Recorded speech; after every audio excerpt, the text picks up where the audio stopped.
So in this video, I'm going to show you how we're helping our clients leverage their life insurance policies to buy other assets. So over here, this is the date that we ran this. See, it's an active policy. This client in June of 2022 dropped in about $55,000, added a little bit more to that. And actually, about 2 weeks after they put money into the policy, turned around and took a loan against it for $40,000.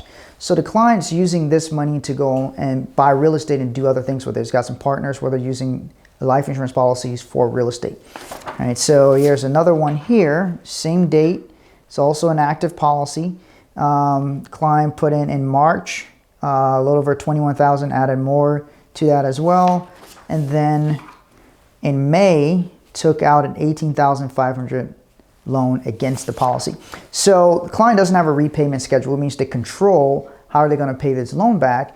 But while the loan is outstanding on the policy, the client's still earning interest and dividends on the policy. So this allows people to have their money working in one location, leverage it, and place it into other locations for income producing assets like real estate. It doesn't have to be real estate. It can be a business, things like that. But as you can see, clients are leveraging their policies to be able to do other things with it. So this is not appropriate for everyone.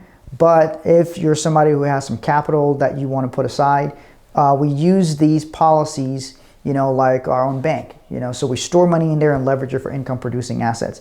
So that's how we utilize them, because we can generally get a higher interest rate than what we get at a bank, and we earn dividends on these policies. So if you'd like to know more about things like that, send me a DM and we'll show you how these types of plans work, that you can use some of these for yourself.